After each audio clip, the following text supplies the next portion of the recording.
안녕하세요. 차차 역사입니다. 네, 애들이 재우고 지금 내일 제가 강의가 있어서 분들을 대상으로 천연 영양소에 대해서 강의를 하려고 하는데, 그래서 공부하고 있는 와중에 여러분들에게도 천연 영양소와 합성 영양소에 대해서 알려드리면 좋을 것 같아서 방송을 켰는데요. 여러분들 천연요양제, 합성요양제라고 들으면은 어떤 생각이 드세요? 차이점에 대해서 느낌이 오시나요? 천연이라고 하면은 좋다는 건 알겠지만 정말 효과가 있을까? 저는 예전엔 그런 생각을 했었는데요.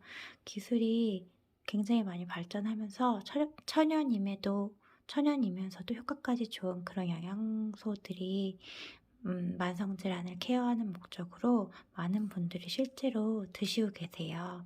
그래서 그거에 해당하는 이론에 대해서 좀 이 책에 잘 정리가 되어 있기에 좀 읽어드릴게요. 이 책은요, 유방암을 경험하신 약사님이 항암 치료를 하시는 와중에 어떻게 본인의 몸을 케어하셨고, 그런 천연 보충제로 항암 부작용을 크게 겪지 않고 잘 이겨내셨는지에 대해서 쓰신 김훈아 약사님의 열방약국 유방암 상담소라는 책이에요. 여기에서 159페이지를 보면은 천연 영양제, 합성 영양제에 대한 내용이 나오는데 읽어드리겠습니다. 내가 제안하는 보충제는 천연물에 최대한 가깝고 일반 식단에 포함하기 힘든 식물류를 제품화한 것이다. 보충제를 복용하려면 진짜를 선택해야 한다. 합성 영양제와 천연 영양제는 성분이 같다고 해도 몸 안에서의 활성률과 흡수율이 다르다. 예를 들어 비타민C 1000mg 한정과 비타민C가 들어있는 과일의 흡수율은 다르다. 합성 비타민의 성분이 아무리 똑같아도 인체는 합성과 천연의 차이를 인지한다. 합성 영양제는 천연 영양소를 모방하여 구조는 비슷하게 보이지만 거울에 비치는 산과 같은 효과이다. 모습은 흉내를 냈지만 기능까지 완벽하게 똑같지는 않다. 미국 록펠러대 퀸터 블로벨 박사는 이 연구로 노벨 의학상을 수상했다. 그는 영양소마다 고유한 주소와 우편 번호가 있어서 같은 주소를 가진 세포를 향해서 이동한다라고 했다. 합성 영양소는 세포 내의 주소지를 정확히 찾아가지 못한다. 천연 영양제는 과일, 채소, 약초의 뿌리, 약효가 있는 식물로 만든 것이고, 합성 영양제는 자연이나 식물과 전혀 상관없는 합성 물질로 이루어진 것이다. 클레멘트 박사는 11,000명의 혈액을 관찰하여 천연과 합성 두 가지 영양소의 흡수를 비교했다. 그 결과 합성 영양소는 거의 흡수되지 않고 세포의 영양 결핍은 더 심해졌다. 또한 합성 영양소를 적으로 인식하여 많은 백혈구가 투입되고 싸우느라 에너지가 소모되었다. 합성 물질은 독성 물질을 배출하는 기능도 떨어진다. 암 환자들이 고단위 비타민C 복용을 많이 하는데 이것은 단지 합성된 아스코르빈산이다. 고함량 합성 비타민C 요법을 하지 않고 베리류에서 추출한 천연 비타민C를 적정량 복용하면 신체 이용률이 높다. 합성 비타민제는 가격이 싸다. 그러나 체내 이용률과 흡수율이 미미하다. 반면에 천연 비타민제는 가격은 조금 비싸지만 신체 내 결핍을 정확히 채워주므로 복용 후 변화를 금방 느낄 수 있다. 나 역시 이전에는 합성 비타민제 복용 후 효과가 미미했기에 보충제를 복용하지 않았다. 그러나 천연 보충제를 복용하고 난 후부터 몸의 변화와 건강이 회복되었다. 암 환자는 싸구려 직구 제품, 인터넷에서 홍보하는 검증되지 않은 제품들을 구매해서는 안 된다.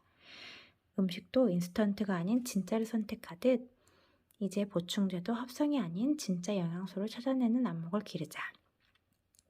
네, 정리를 다시 해주셨는데요. 첫 번째는 합성 영양제와 천연 영양제는 구조는 동일하게 보이지만 효과는 다르다. 두 번째, 신체 이용률이 높은 천연 영양제를 복용한다. 네, 이 약사님께서 독한 항암 과정, 방사선 이런 과정을 겪는 와중에 어떤 영양제를 보충해 줌으로써 부작용을 최소화하셨고 실제로 몸이 더 건강해지셨는지를 경험하셨기에 이런 내용들이 더 와닿는 것 같고, 저 또한 아빠가 아프셔서 이런 천연 영양소에 관심을 갖게 된 거거든요. 그래서 저희 아버지와 저희 가족들 모두 천연 영양소를 복용하고 있는데요. 제가 지금 애들 재우고 먹으려고 했던 것도 살짝 보여드리면은, 이거 지금 벌써 다 마셨는데, 이 암염이라고 하는 천연 성분으로 만들어진 이 암염, 여러 가지 미네랄이 골고루 들어있는 거, 그리고 이렇게 많은 미네랄, 그리고 칼슘이 들어있는 거.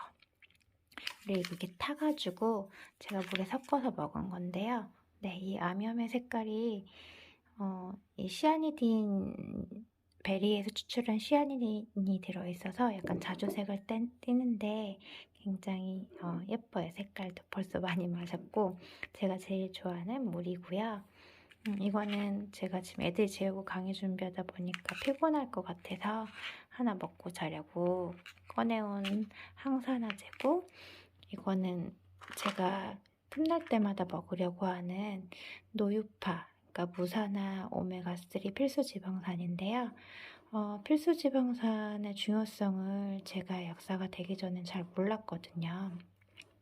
그냥 기름은 나쁜 거라는 약간 단편적인 굉장히 짧은 지식을 갖고 있었는데, 그래서 이제 몸에 필요한 기름을 섭취를 40년간 안 했기 때문에 이제라도 그게 얼마나 질병을 일으키는 꼭 건강을 회복하는 데 중요한지 알기 때문에 이젠 틈날 때마다 먹으려고 하고 있어요.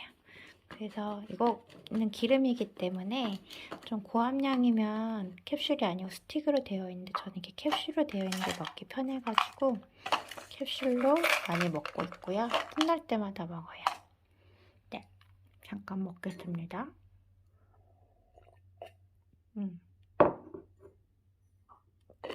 네, 제가 저녁에 지금 먹으려고 한 거 살짝 보여드렸고요. 방금 책으로 읽어드린 내용에 대해서 그림으로 좀 보여드리려고요. 지금 보면 이게 천연 비타민, 합성 비타민의 분자 구조인데요. 천연 비타민 똑같이 C, 합성 비타민도 C, 이제 비타민 C를 이렇게 그려놓은 건데요. 여기 보시면 천연은 주변에 보조인자가 이렇게 조그만 것들이 있죠. 네, 왜냐면 자연에서 추출했기 때문에, 자연은 여러 가지 그 성분만 있는 게 아니고 여러 가지 성분도 있고 그 성분의 보조인자들이 같이 있어요. 그 모양도 이렇게 동그랗게 생겼죠. 합성 비타민 경우에는 비타민 C라고 하면 정말 비타민 C만 있어요. 옆에 보조인자가 없죠. 이 각각의 비타민 C들이 단일체로 이렇게 따로따로 떨어져 있어요.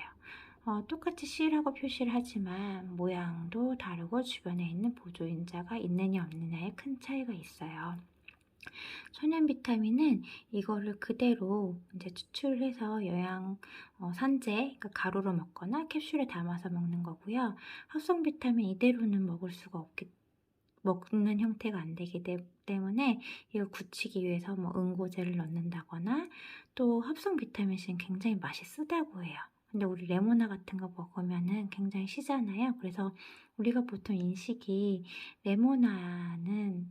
레몬이 비타민 C가 많다고 인식을 하기 때문에 그런 레몬 착향을 내는 신맛을 첨가한 거라고 해요. 그런 합성 착색료 색깔을 낸다던가 그 맛을 내는 향료가 들어있는 거죠. 왜냐하면 맛이 굉장히 세니까.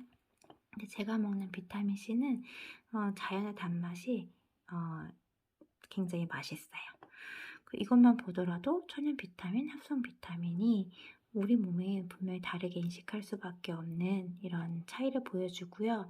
무엇보다 이 천연 비타민 C를 먹을 때 이런 보조인자들이 있어야지만 활성률, 그리고 흡수율이 올라가는데, 합성 비타민 C는 그런 게 없잖아요. 그럼 어떻게 돼야 흡수가 되냐면은 우리 몸에 있는 보조인자들을 끌어다 쓰게 된다는 거죠.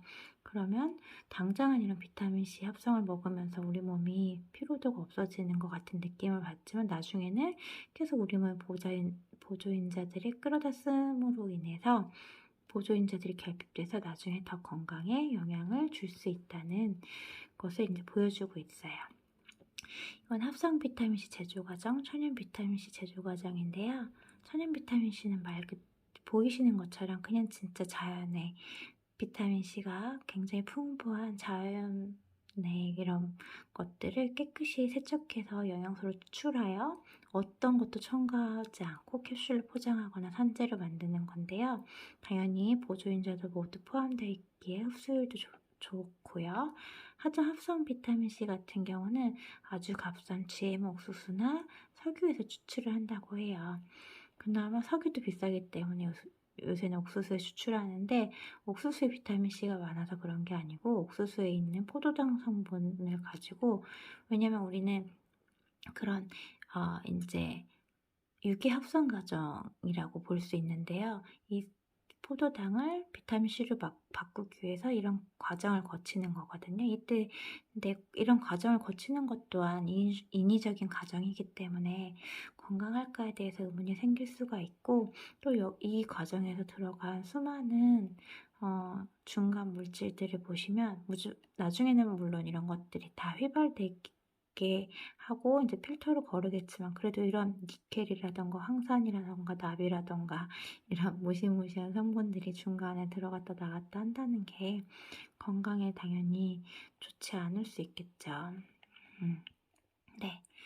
실제로 이제 천연 영양소를 공부하는 약사님들 같은 경우는 이런 내용에 대해서 다 알고 계시고, 그래서 왜 천연 영양소를 먹어야 되는지에 대해서 많이 알고 계시기에 그런 거를 이제 약국에서 피력을 하시지만, 그래도 이제 어렵기 때문에 알리기 위해서 많이 노력을 하고 있는데요. 저도 그래서 이러한 영상을 찍어봤어요. 네. 어떠세요? 천연 영양소와 합성 영양소에 대해서 그 차이를 조금 인지가 되셨나요? 네. 우리 몸에 가장 가까운 천연에서 온 영양소를 먹어야지 우리 몸은 건강해집니다. 네. 영상 봐주셔서 감사합니다. 안녕.